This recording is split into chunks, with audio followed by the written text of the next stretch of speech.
Allow me, Your Excellency, at this moment to invite the CDF to make its remarks and thereafter proceed with the program. CDF, sir.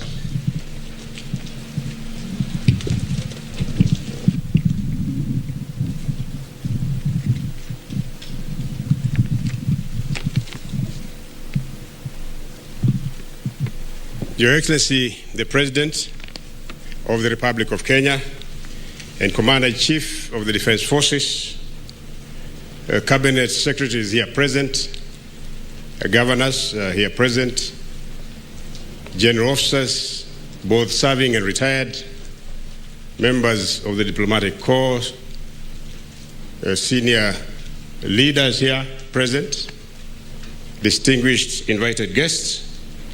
Your Excellency, I'm very glad to welcome you, sir, today to this very, very important event of christening MV Uhuru 1 and floating it in preparation for its commissioning later this year.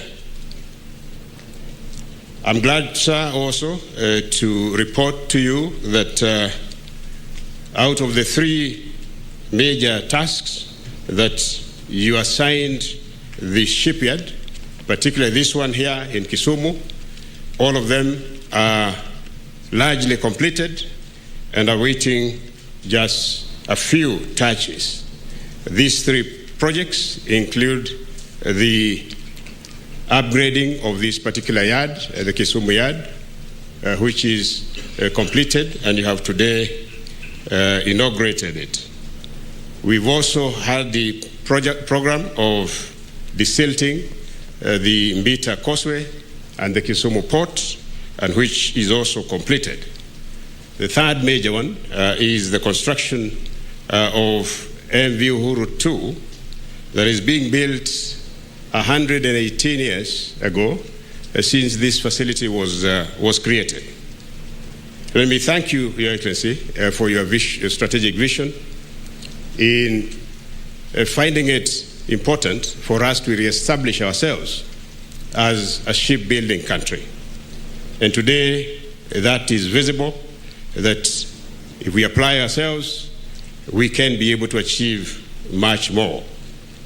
Let me thank the Cabinet Secretary for Finance, who has supported this vision right from the start and has been prioritizing the work of this particular facility. Allow me also, Your Excellency, to thank the teams that have been working on these projects, starting with engineers, technicians, both from Kenya and from Netherlands, who have been here working tirelessly without a break to be able to deliver a project of this magnitude in less than 1 year, a project that ordinarily would take 3 years. They have worked seamlessly as a team. Let me in particular also thank the leadership of these teams, starting with the Kenyan MD of this particular facility, Brigadier Paul Otieno, who has been the key leader here, assisted by Kano Mudungu as the chief engineer, and he has done a great job. I also want to thank Mr.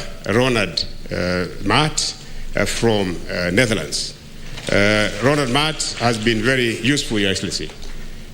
Most of the marine grade steel that we have imported, that is almost 4,000 tons of steel, has been brought by Maat, who has been poaching this steel from various diamond factories across the world to make sure that we meet up with the timelines, the actions that you gave us. He was afraid at some point that he might end up losing his job, but now he's being congratulated, and I think he'll be getting a medal very soon in his own country. Let me also, Your Excellency, thank the staff, particularly the supporting staff here that has been employed here over the last 2 years. We've had over 2,000 Kenyans being employed here in this shipyard, and we foresee this growth going ahead as we get more projects that will come after Uhuru too. The key lesson, Your Excellency, that we are learning out of this is that we, Kenyans, can do extraordinary things. If only we applied ourselves and make sure that we are focused on national interest. If we focus ourselves on national interest, we will be able to achieve more. Achieving what we've achieved within that period of time is great. We have also, as you have briefed, Your Excellency, developed a lot of skills here, learning from our colleagues from Netherlands, and we are looking forward to increasing that capacity and so that we can be able to populate all our installations, particularly the 2 shipyards here in Mombasa. With those remarks, Your Excellency, allow me to invite the Cabinet Secretary for Defense, Honorable Eugene Wamalwa, to make his remarks, and thereafter invite Your Excellency to address the nation. CS, please. Thank you very much, CDF. Your Excellency, today at exactly 1200 hours, history was made in this beautiful lakeside city of Kisumu. In 118 years, we were able to see the first ship built in Kenya floating on Lake Victoria. Yesterday, Your Excellency, again, history was made because after almost 2 decades, we were able to have the train coming back to Kisumu Dala, to this great city of Kisumu. We are happy to be here to witness that, Your Excellency. And may I say I'm very, very delighted to be here, Your Excellency, to welcome you to the commissioning of the Kisumu Shipyard and flotation of MV Uhuru 2, which has been under construction for the last 1 year. This is one of the 2 Kenya shipyards, main facilities, the other one being in Mombasa, and this is the one you opened last year in December. Your Excellency, you have always demonstrated your confidence in the ability of the military to undertake critical national projects and tasks, which have always been executed timely and cost effectively. Apart from KSL, KDF has also been instrumental in the revamping of the Kenya Meat Commission and the Kenya Railways. Flotation and subsequent commissioning of MV Uhuru 2 will have an immediate impact of increasing the volume of petroleum product being transported to Uganda from Kisumu, while at the same time generating more revenue for the government and creating jobs for our youth. There will be improved transport within the Lake Basin region, enhanced fishing activities within the lake, as well as fostering of closer ties with the East African community states, which share Lake Victoria.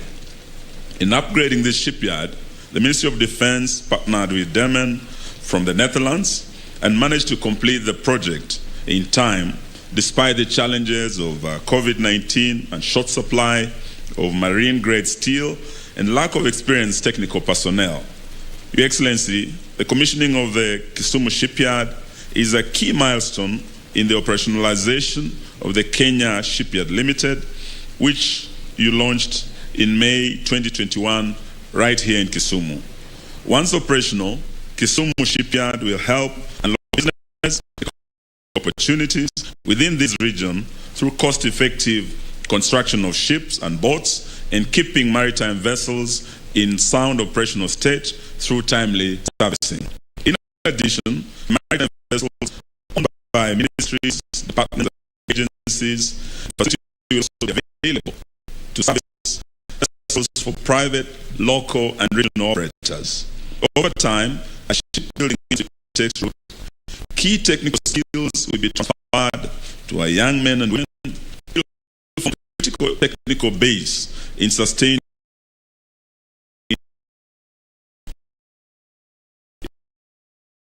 executive order in August 2020 that obliged MDS to source their maritime requirements through KSL. This has assured KSL of an initial captive market for its products and fast-tracked the operationalization of KSL to start up government cooperation. Since January 2022, a multi-agency committee comprising of MDS within the maritime-related functions has successfully held 2 sector working groups spearheaded by KSL to develop a roadmap and give recommendations for implementation of the presidential directives on incentivization of the blue economy sector. It is noteworthy that the government of Kenya has anchored the blue economy in the country's economic pillar of Vision 2030 Development Blueprint, specifically to achieve the food security and manufacturing targets. This is evident in the creation of the Oceans and Blue Economy to coordinate Kenya's blue economy development and contribution towards the 2050 Africa's Integrated Maritime Strategy and Africa Blue Economy Strategy implementation. In April 2022, the National Treasury, and I want to thank my colleague CSE attorneys here, granted KSL a special economic zone status that will make KSL products competitive in the local as well as the regional market. To revitalize its catalytic role in the manufacturing sector, the government transferred majority shareholding of the Numerical Machining Complex to Kenya Shipyards Limited in order to drive the industrialization agenda. I have no doubt, with the support of government, Kenya Shipyards Limited, which is domiciled in the Ministry of Defense, will continue undertaking shipbuilding activities that support the Big Four agenda that we are working on today, Your Excellency.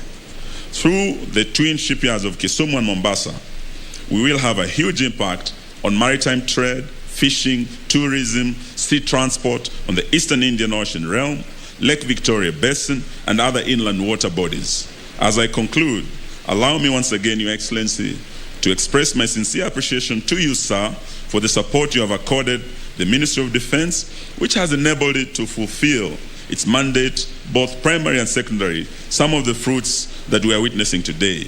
Last but not least, I thank the county government of Kisumu, and I want to thank my good friend, Professor Anyang' for being here today to host us, and recently hosting very successfully the Afri-Cities Conference. I thank you, Prof. And I also want to thank my brother, Governor of Paranya, who is the chair of the Lake Region Economic Bloc, and your team for being here to work with the national government. And it is now my pleasant duty and honor to invite Your Excellency to address this gathering. Your Excellency, please. Thank you, Eugene. Please be seated. Thank you very much. Governor Kisumu County, Professor Anyang', Governor of Kakamega County, our dear friend Bwana Paranya, Cabinet Secretaries present, CDF, VCDF, service commanders, general officers, both serving and retired, senior officers, representatives of Damen Shipyards from Netherlands, friends, ladies and gentlemen. This is once again another momentous occasion for our nation as we are here to witness the flotation of MV Uhuru II, a historic feat in the construction of a wagon ferry whose keel I laid in May of last year. On this occasion, we are also blessed to be commissioning the Kisumu Shipyard, which is the culmination of dedicated hard work and from commitment by the government and its partners, led by Damen. I can't pronounce your second name, so forgive me, of Netherlands. Today's commissioning comes hot on the heels of successfully commissioning the Mombasa Slipway at the Kenya Navy base in Mutongwe in December of last year, which has already begun the work to refit for the first time a Navy vessel in Kenya, this being Kenya Navy ship Shupavu, and already this work is continuing, and I am informed is actually ahead of schedule. And so therefore this shipyard here in Kisumu will have the capacity to construct, to refit, to convert, repair, and maintain ships, but also to undertake maritime services within the Lake Victoria region and other inland water bodies. Additionally, the operationalization of this facility will create businesses as well as job opportunities for hundreds of thousands of people through growth of primary and ancillary manufacturing industries, improved transport and safety on the lake, and enhanced intermodular transport, but more so will boost our fishing, our tourism, and other economic activities in the Lake Basin region.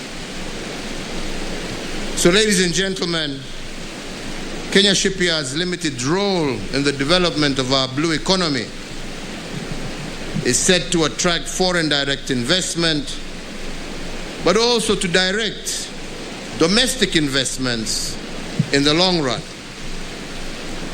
Its catalytic effect will trigger growth of ancillary and support industries and businesses that will have a cascading effect across the whole of the national economy.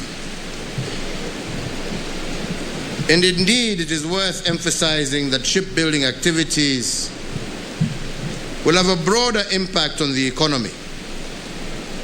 Not only will they provide maritime asset capabilities, technologies, and skills for blue economy players in fisheries, maritime transport, extractive resources, marine and renewable energy, tourism, as well as improve marine security. Equally important is to note that having commissioned the Kenya Shipyards Limited in May 2021 and having rehabilitated the Nakuru-Kisumu meter gauge railway line, integrated transport network involving rail, road, air, and lake will now be enhanced for the benefits of the citizens not just of Kenya, but of the entire region. Indeed, soon as a country, and as a result of our growing efforts in infrastructure development, as well as in the development of industries such as shipbuilding, the increase in housing, backward linkages are already being created, for in a few months we will be commissioning a steel manufacturing plant in Mombasa that has been triggered by the demand for steel products in various industries, such as the one we are here to celebrate today. Consequently also, agricultural produce and other goods from upcountry will find a reliable and cost-effective mode of transport to markets in Nairobi, Mombasa, and beyond. But what is most gratifying to me is that as I have watched these works develop, what has impressed me most is the number of young Kenyans, men and women, who have been empowered through acquisition of critical skills in shipbuilding. Furthermore, knowledge transfer is being implemented through internship programs and hands-on job training throughout the construction phase of the vessel that we see to my left, but also with the upgrading of this Kisumu shipyard. Indeed, the mainstreaming of our young people into the national economic agenda has been a key plank to my administration's development plan, as envisioned in our Vision 2030, but also in our Big Four agenda. So therefore today, I would urge the county governments in the Lake region to begin to draw up strategies and take advantage of the economic opportunities spawned by the Kisumu shipyard. And by so doing, it will be possible to unlock the enormous business potential that abounds within the Lake Victoria Basin and other inland waters, to create more employment and empowerment opportunities for our youth, our women, for them to generate revenue not only for themselves, but both for the national government as well as county governments. So, ladies and gentlemen, Kenya, like any other country in East Africa, has a stake in Lake Victoria as well as other water bodies. And Kenya will continue to cooperate with all our partners in the East African community and other stakeholders to sustainably exploit the natural resources available within our maritime borders for the benefit of our people. With the availability of these facilities, both here at Kisumu and also in Mombasa, I urge Kenyans and East Africans to utilize them, not just to repair, maintain, and service their boats, but also to construct new vessels and boats here locally. But I also challenge the Kenya Shipyards Limited to look beyond Kenya's borders and tap into the growing regional market in shipbuilding, but also with our partners like Damen and others to look outside our region for new markets. And towards that end, and I want to thank the Ministry of Trade and the Ministry or the Treasury, the National Treasury, for the works that they have done to ensure that the costs of doing business both in this Kisumu port and in Mombasa are reduced through facilitating the establishment of special economic zones for these two areas, so that we do have shipyards that are competitive and therefore able to do business not only in Kenya, but also globally.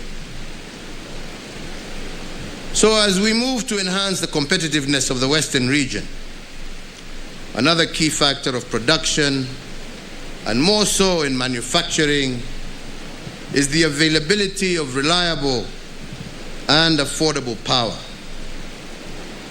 And in that regard, and in order to catalyze the development of Western Kenya through the reliable supply of electricity, I am also pleased to announce today that the proposed Solar One Limited plant at Kibos here in Kisumu has received all the requisite approvals by the government, and the project implementation can therefore commence immediately.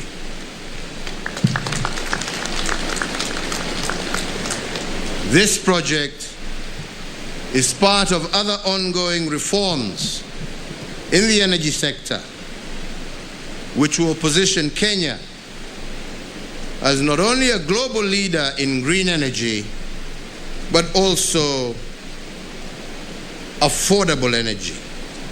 And I would like In just the same way, we have agreed with those who are from Solar One. Kenya can no longer afford to pay these high costs and high tariffs that some of our producers of electricity continue to demand from us. And we are going to change.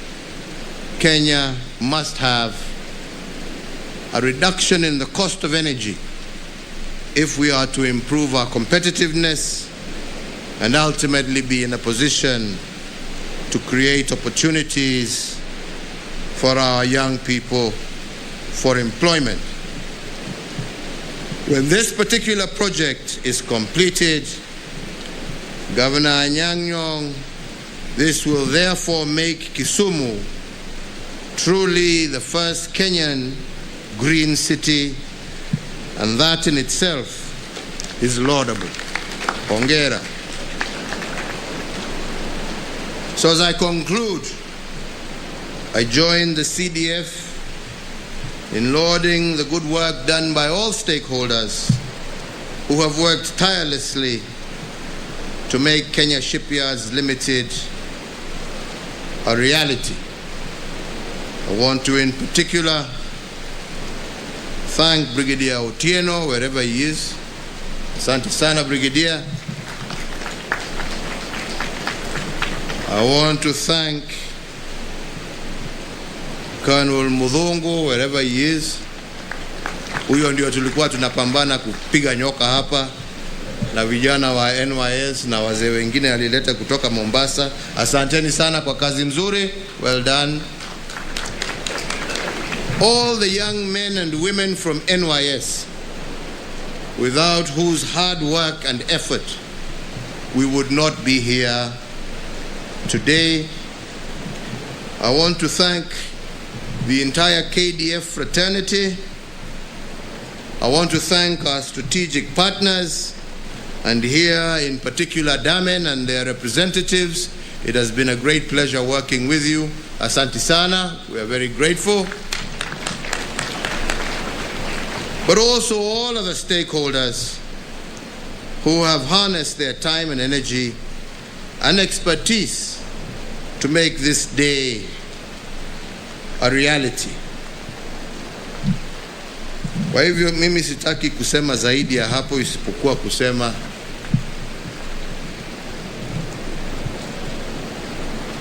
you can dream, but dreams can also turn into a reality.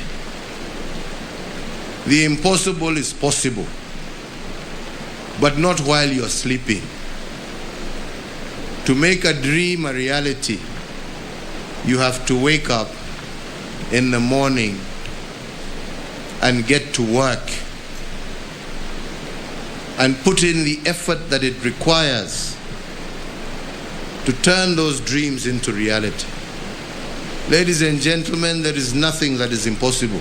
Impossible is only a factor of the mind. If we can dedicate ourselves to create a peaceful country, a united country, a country that can focus on its development plans and agenda, there is no reason why this country cannot be a successful economic powerhouse, not only in our region, in our continent, but also globally. But ladies and gentlemen, that is a factor of how we think. Because if you think badly about yourself, if you think negatively about yourself, if you only see good in what others do, then you will never wake up from your slumber. But if you see the possibility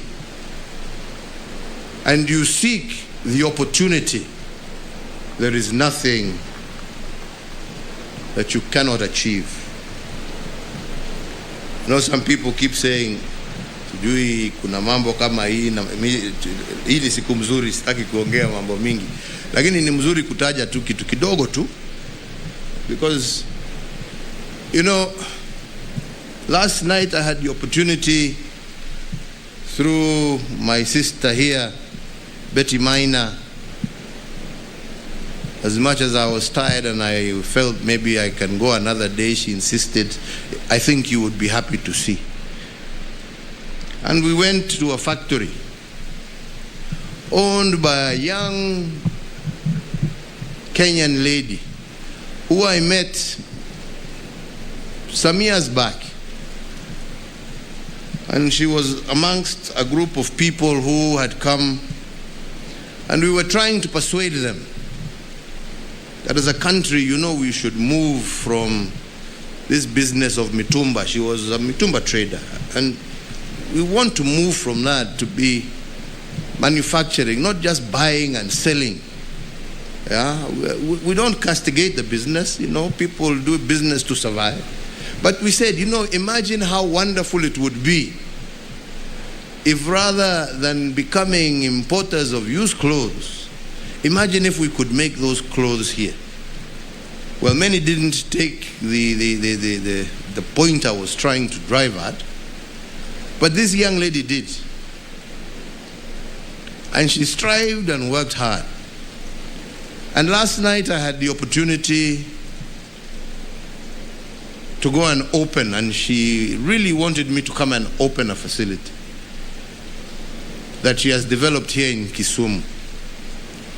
A facility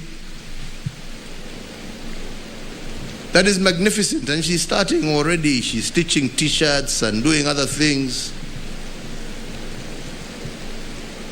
And when I was talking to her before, she was an employer, I think, of 3 or 4 people. She has just started her facility less than a few months ago, a month.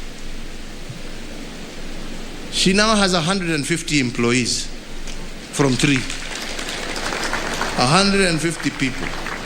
And her target is by December, she will be an employer of 3,000 people. Now, whereas I have no problem with hustling, it must be as a step towards something that is greater.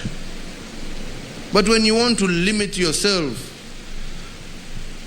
to thinking everybody else is bad and something, and promoting a culture and a way of thinking that does not encourage, I think you're taking this country down the wrong lane. If we want to develop a wealthy nation is determined not by how many wealthy people you have, not by how much money you have, but how much wealth you create as a nation, how many jobs you create as a nation, how many young men and women you have employed. That young lady now previously was employing casuals. Now she is employing people who are permanent and pensionable. The fact now that they have a steady job, what does that mean? That means that that person can acquire a mortgage to buy his or her own home as opposed to renting. So you've promoted that person to be a homeowner. What does it mean? That person now has the capacity to look towards a future and build a pension plan that can sustain him or her in their old age. Jamani, hiyo ndio njia ya kujenga nchi tajiri. Lakini anyway, one day mtaona vile nitasema tu, lakini please let us be focused. Let us be focused. My hope and prayer is that this shipyard will eventually be employing thousands of young men and women who will be skilled. And you guys at Daman, I hear you are trying to poach some of our guys. Be careful, man. We want them here. And if you poach them, you better pay us a lot of money. Yeah? Because we want them here. We want them to be able to translate those skills. We want to build this industry here. And we want you to bring your ships and we build them here even for other countries. because I think you have seen that our young people have the great expertise, they have the capacity, they have the commitment. Let us do it together. Let us work together. Let us build a brighter, better Kenya for each and every citizen, so that we can all say that we are proud to be citizens of a country where we all share equally in its wealth and heritage.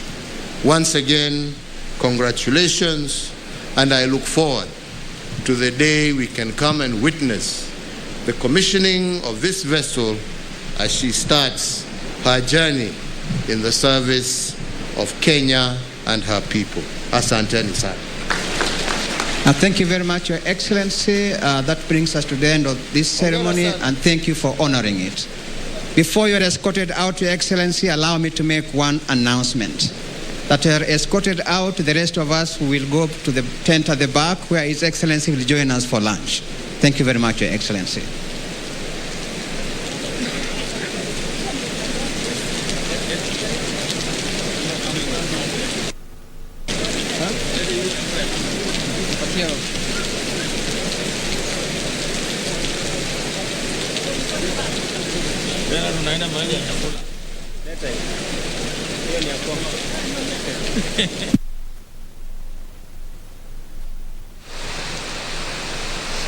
Yes, indeed, when it rains, it pours, and indeed it's pouring here in Kisumu County. But of course, not just the rain, but also so many goodies that President Uhuru Kenyatta came to actually commission or launch starting from yesterday. And of course, he'll be in this region for the next for today, of course, and tomorrow, making it a 3-day working tour for him in this part of the country. But more importantly, that he was here today in the morning, and what he's actually been doing was to commission the shipyard and also the floating of MV Uhuru 2 that has actually been under construction by specialists from KDF and of course the main company from Netherlands. My colleague Gatonye. And indeed, while just addressing the nation shortly, President Uhuru Kenyatta has pointed out the benefits that MV Uhuru 2 together with MV Uhuru 1, the kind of benefits it will bring in this region in terms of job opportunities, in terms of opening up the region, the blue economy, saying that this region is going to grow economically because of the many opportunities. He's even calling on partners, private sector, Kenyans, to take advantage of what this presents to them in terms of the kind of opportunities it creates, improving businesses in this region. President Uhuru Kenyatta saying that he will continue to partner, or Kenya will continue to partner with countries around the maritime so that they can improve their economies and improve the livelihoods of their people. Yes, indeed, it is that catalytic effect that President Uhuru Kenyatta has actually talked about, and of course pointing out the economic zone that is actually under construction, not far away from here, and also pointing out the legislations that have actually been put in place in terms of just ensuring that Kenyans can actually exploit blue economy, but also importantly for those people who actually stay from this region, also pointing out the need for actually this facility in terms of ensuring that you have proper vessels in the lake and that can actually ensure that farmers can actually exploit the potential that there is in this region. This, of course, putting Kenya in a very, very strategic position in terms of ensuring that they actually can exploit the blue economy as has been envisaged by the government, and of course in terms of creating opportunities for the youth. The president, of course, pointing out the opportunities that there is for this nation, and of course the people of this region in terms of ensuring that they can actually exploit them, not just here in Kisumu or in the country, but of course in the region and of course in the hinterlands. Remember, Kenya has been the big brother in this region, and the steps that have actually been taken in terms of ensuring that we have this facility and MV Uhuru 2 also puts us in the right stead in terms of being in the lead in terms of actually exploiting the opportunities that there is in this region. But critically also, Gatonye, the president also coming out strongly and urging the country to embrace the culture of industrialization, telling Kenyans that we should not be looking at things in a small way, but also looking at things that will ensure that we can actually create employment for more people, create wealth for more people, but also ensure that we create enough wealth for everyone in this country. I think the president talking about that, also asking Kenyans that there is nothing that is impossible if you focus and put your hard work, not just dreaming, but also waking up in the morning and making sure that you make that dream or bring that dream to a reality. And talking about Uhuru too, a dream come true under his watch. I think it should be a great motivation to Kenyans that whatever you aspire to do, it is possible. And President Uhuru saying this, considering that this is the very first ship that is being made in Kenya. And when you talk about Kenya as a big brother in the region, I don't think it's only in the region, Achola, considering that this is the first country in Africa to have the capabilities of making a ship. So putting Kenya much ahead, not only in the region, but in Africa. Since the beginning of the launch of this Kisumu shipyard, this facility has received orders from Uganda and Tanzania, and even from private sectors. A backlog of 17 vessels are supposed to be made from here. This is an achievement. Kenyans should be proud of this. Yeah, indeed, it's an achievement that we should be proud of. But also, Gatonye, the president emphasizing the need to ensure that indeed, even as we look at this vessel in terms of transportation of cargo and goods to the other parts of the region, we should also ask ourselves, what are we getting from this region to the other parts of the world? And of course, coming up with that example of that lady who actually come up with an EPZ garment industry right on the hills of Riyadh Hills in the outskirts of Kisumu. But that alone, that is not just the only industry that actually is being brought up here in Kisumu. We know of the economic processing zone, but also what the impact those economic processing zones will actually have in terms of ensuring that when the cargo is coming this side and of course the train is going the other side, that indeed goods from this region can actually be exported to other parts of the world. Actually, Achola, he has also challenged KSL not just to look at this region, look beyond the region and see what opportunities you can tap out there. Of importance, Achola, before we close this, President Uhuru Kenyatta has authorized the commencement of Kibos solar project, which means that once completed, Kisumu will be the first green city in the country. Yes. That is an important note. Yes. We are being told what? You're sure. Waiting I'm told your mic has developed some mechanical issues. I'm sorry about that, but we're just winding up. Actually, it is a great moment. Now, Uhuru too has been commissioned for plotting and will be commissioned officially. Once it is done, like you have seen, it has not yet been colored. There are a few fittings that are still supposed to be done. A great moment for the country, and we'll be following to make sure that we'll be here when the official commissioning of the Uhuru 2 will take place. A great opportunity for the region, for the Victoria region, for the country, for the locals. And I hope that we can all open our eyes and see what opportunities lie in here in improving the blue economy. Fantastic, Gatonye.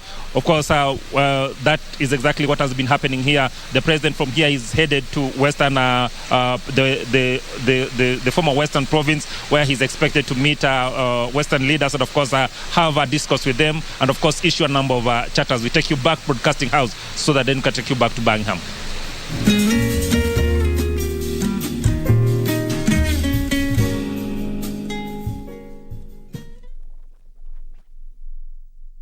Qualification.